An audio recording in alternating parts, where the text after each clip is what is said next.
Hi, I'm Barry and Brandon, and this is episode, I think, 16. Not sure. You've actually seen what episode it is. But anyway, of the stranded color work or the stranded knitting discussion. And in this is a series of videos that I've got on my channel where I talk about anything I can think about of stranded colorwork knitting, and starting at the very beginning where we talk about what is stranded colorwork knitting and how does Fair Isle motifs and work into that. And the last one will be blocking, and I've got a woolly board, a traditional style. It's not a traditional woolly board, but it's a traditional style woolly board, which is what you use to wet block the traditional sweaters.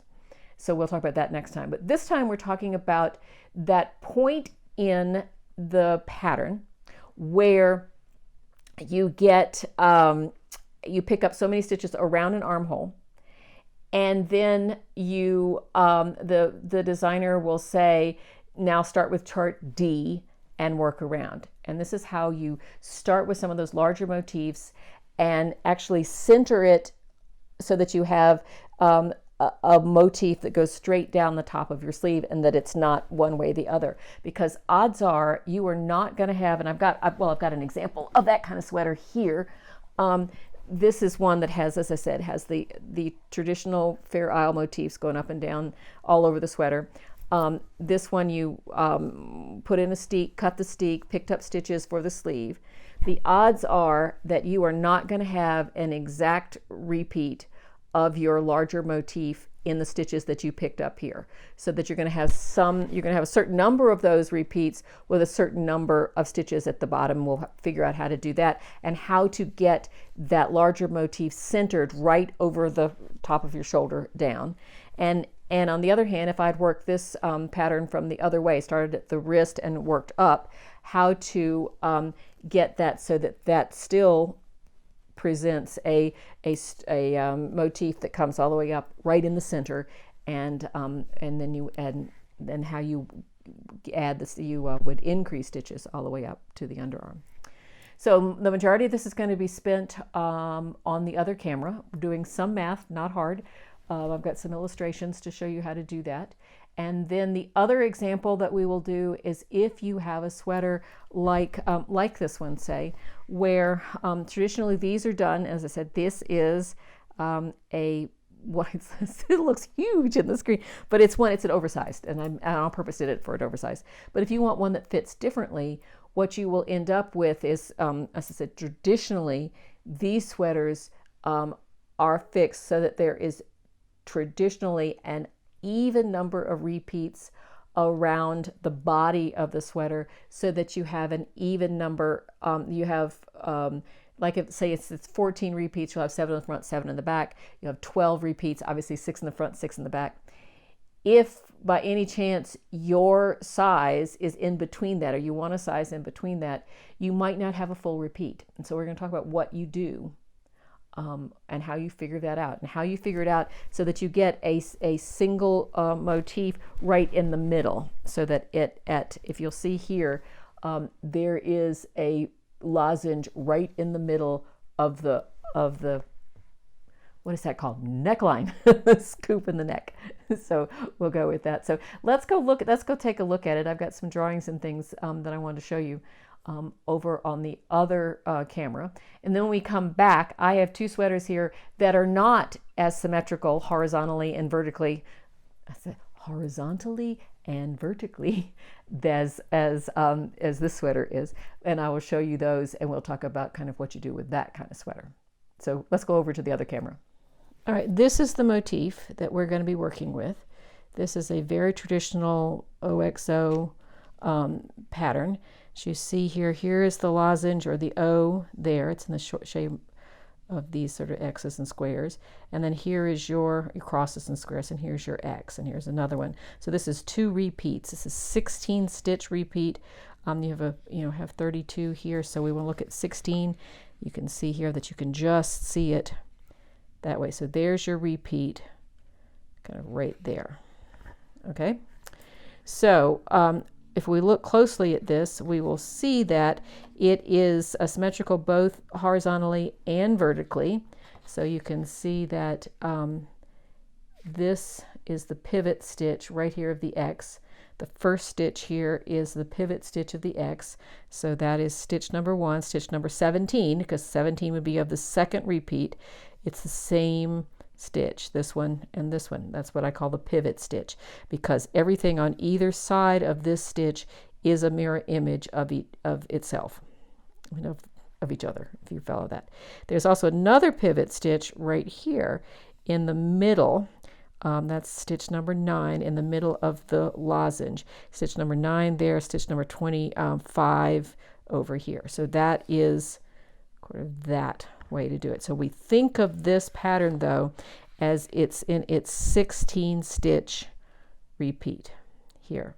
Now I could slide this, everything is 16 stitches. I could slide this here and put this pivot stitch on the edge over here, and this is another 16 stitches. So no matter where you kind of slide it, it just depends on where you start.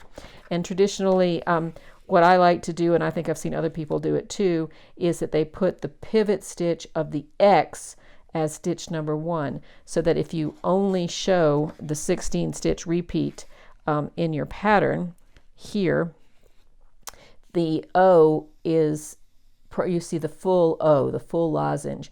The X is the X, but is the full lozenge. Now you could do it the other way around and put the pivot stitch of the lozenge, the O, at the edge, and you see the full X.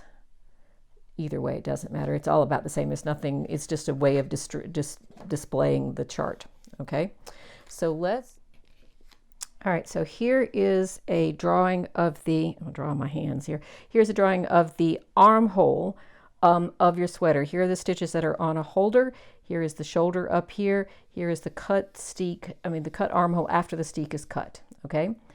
In this particular example, we had 20 stitches underneath here that were put on a holder.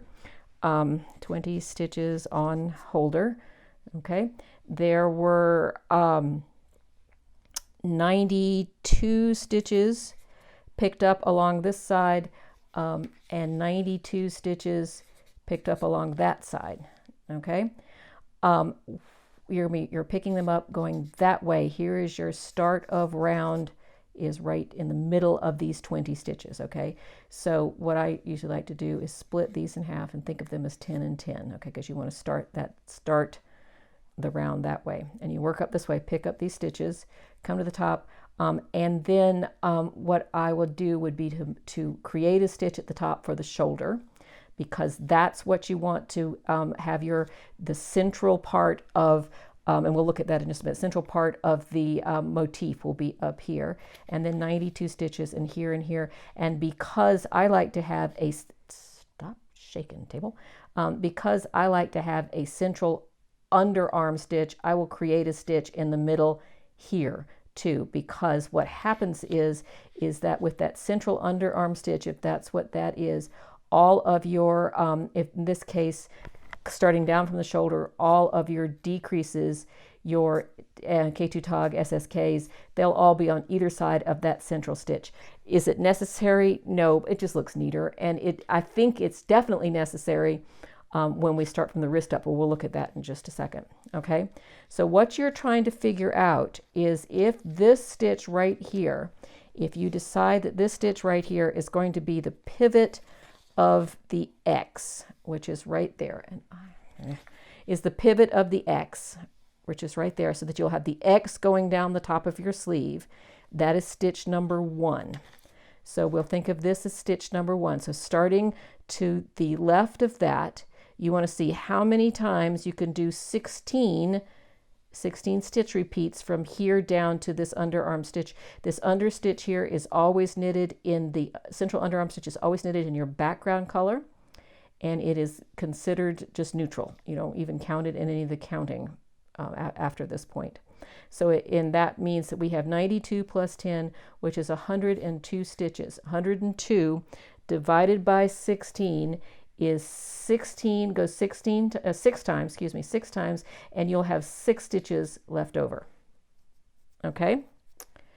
So, and I don't do that in my head. I have a calculator done it already.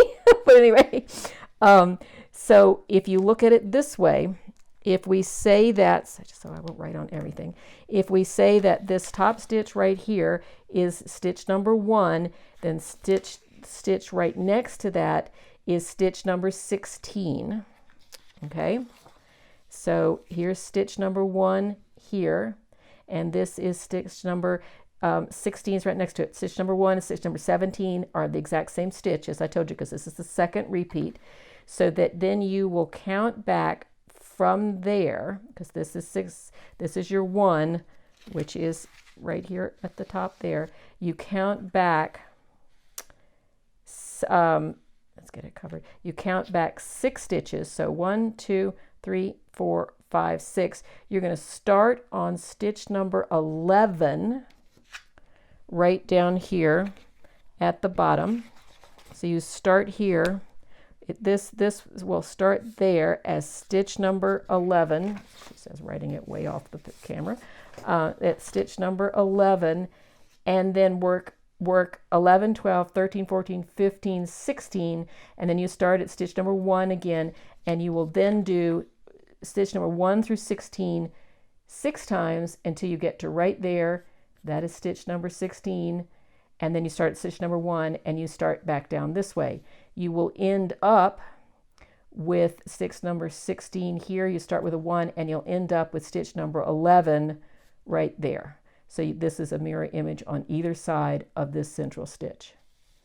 Okay, so all I did was I didn't count my shoulder stitch, and I went back and counted and added the underarm stitches, and what you picked up, got 102, divided that by 16.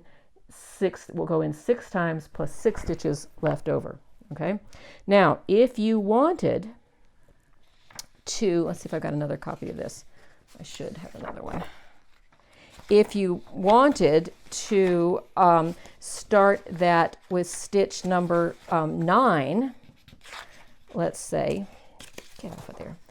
Up here, this added stitch here, we have 1, and let's put 10 and 10 down here, and 92 and 92. Okay, instead of this stitch up here being stitch number 1, which is this one right here, if you want to have the lozenge go down over your shoulder, you could start this at stitch number 9. So this right here would be stitch number 9, and this would be stitch number 8 as you went there. So when you'd come down here and you had 6 stitches, you still 16 stitches, no matter whether we started at, I mean, this could have, no matter what stitch this is, it's still 16 stitch repeats. You have 6 stitches left over from stitch number 9. So here's stitch number 9 here. You count back 1, 2, 3, 4, 5, 6. In that case, you would start on stitch number 3 down here. So this would be start right there at, I keep doing that, sorry, at stitch number 3 and go all the way up, and you would get to stitch number 8 here. This would be stitch number 9. You'd come back down around, and you'd end up coming down here at finish 16, say about right there, and you'd end up at 1, 2, 3, and this also would be stitch number 3, because that's a mirror image on either side of that central stitch, and that is a neutral stitch. You don't think about any way, and it's done in the background stitch, as I said. So hopefully that'll make sense. Let's look at it going the other direction, which is this is your wrist. You have, say, cast on 62 stitches. You have added and done your rib, right? And you've added 6 stitches. Okay, so you have a total of 68 stitches totally on the needles at this point to start the body. You then have this, let's say this is your central underarm stitch, underarm stitch.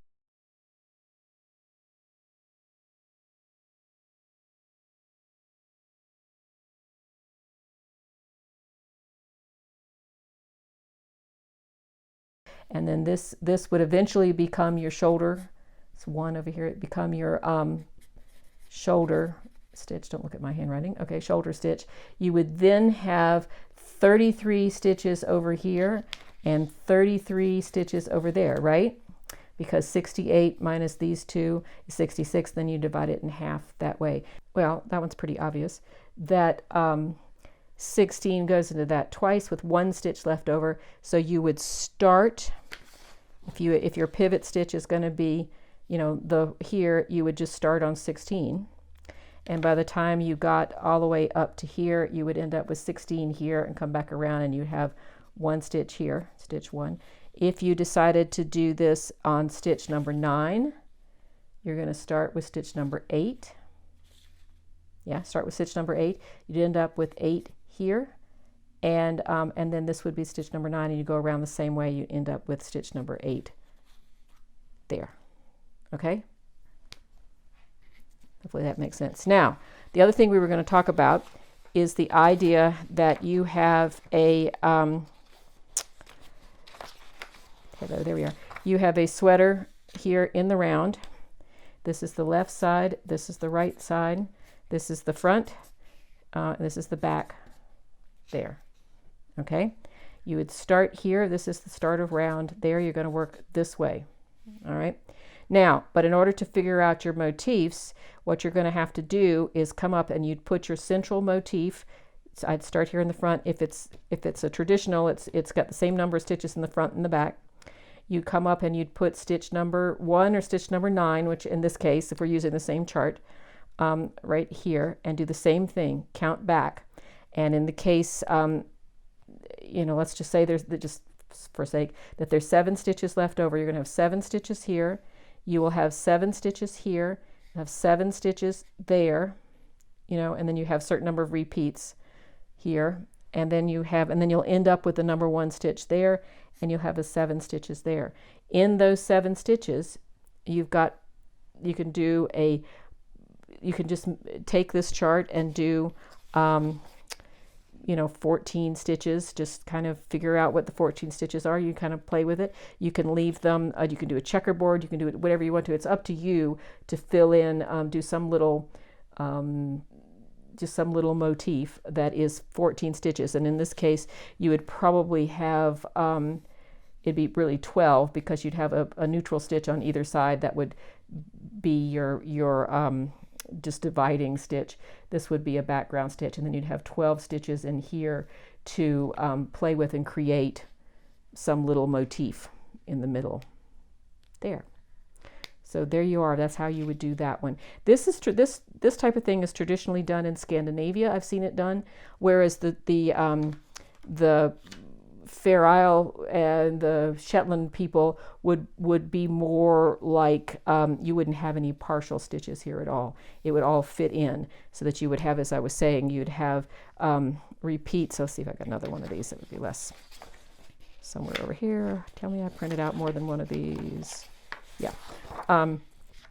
You would have, if this is the start of round over here, you're working this way, you would have, say, 3 repeats, and then be a central stitch, and 3 repeats here totally.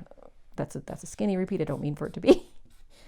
Pay attention to what you're doing, Brandon. Okay, and you'd have same number 6 in the back, or you'd have 7 and 7, or 8 and 8, or 4, depending on how big your repeats are. So it'd be even. You wouldn't have any of those extra stitches along the side. All right, hopefully that helped. I always think that if you see pictures, and drawings and things, it helps.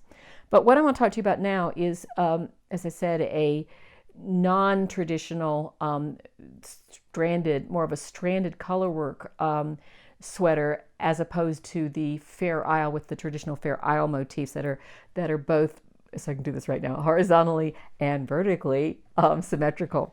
This one is a sweater of mine called Krasana, and Krasana is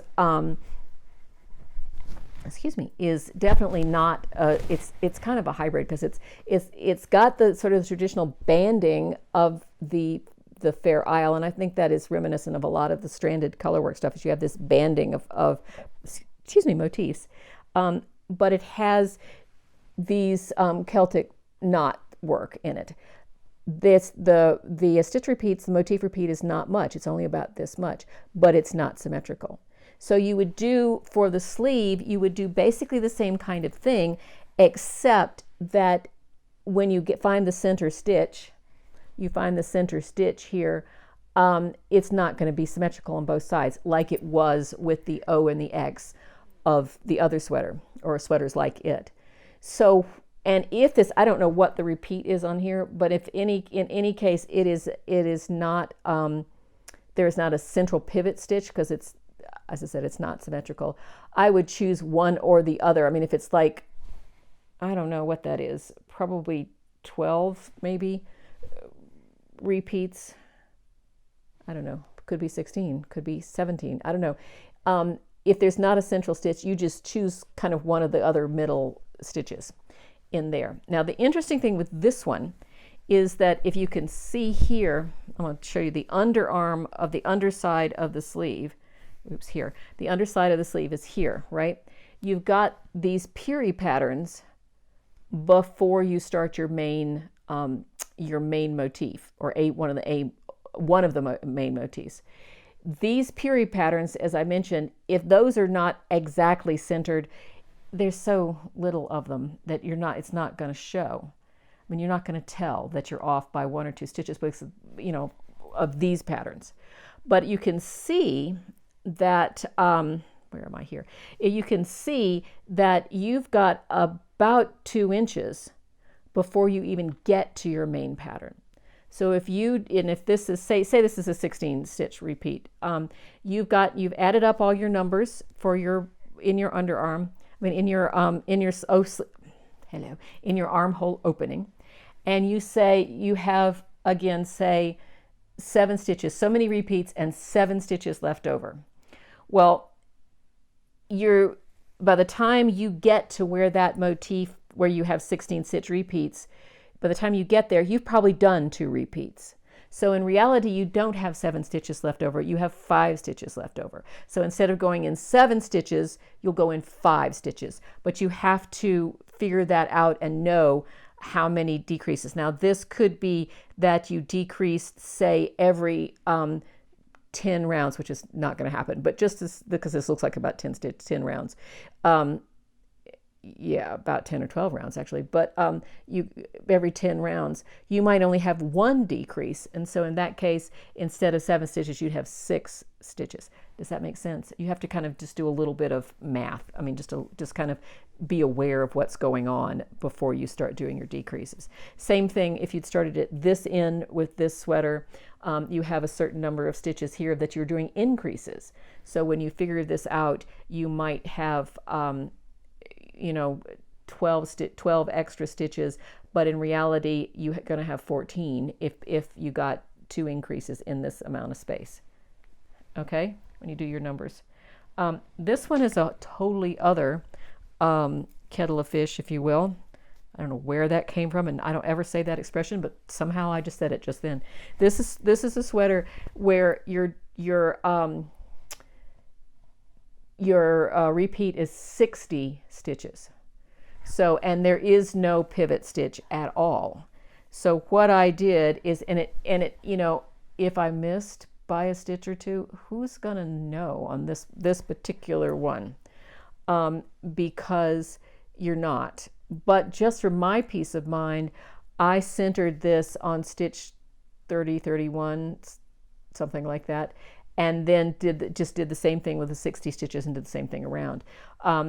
I probably could have started with stitch number 1 at the bottom and ended up at, and have it not be mirrored, because who would know in something this, sort of organic. But just because I was used to doing it the other way, that's the way I did it. And the same thing if I'd done these sleeves from the bottom up, same thing. This little motif, I mean, I think it's a miracle I'm surprised. Here is my underarm seam right here, and somehow that is a mirror image, and I don't know how that happened, because I certainly didn't. Anyway, it just was a miracle that happened, because it doesn't happen here. Here's another place where the 2 come together, and there's your seam down the middle. It is not a mirror image, because this is just a very organic type sweater. So, okay. I hope that helped with any time that you run into that situation. If you do and you're stumped, please get in touch. I am here to help. I want to make your experience with this type of knitting as easy as you can. And there are plenty of people that are not working on my patterns. And in fact, somebody emailed me, I don't know, about a month or so ago, who was working on a top-down sweater from somebody else and had some questions that she wasn't getting the right gauge. So, hey Diane, it wasn't getting the right gauge. And so I had tried to help her work that out. So, and she and I've never met. It's just I'm here to help, and I'll help you too. So you can find me in all the usual places. My website is Brandon Knitting Designs. I think I put that in the notes of most all of the episodes on my channel. But Brandon Knitting Designs will get me to, you'll find everything, all the links to all the stuff there. So including a lot of tutorials about stranded colorwork. So, and that being said, I am done now. And so we'll see you next time. Thank you so much for being here. Thanks for taking your time. And as I said, anything I can do to help, let me know. Thanks. Bye-bye.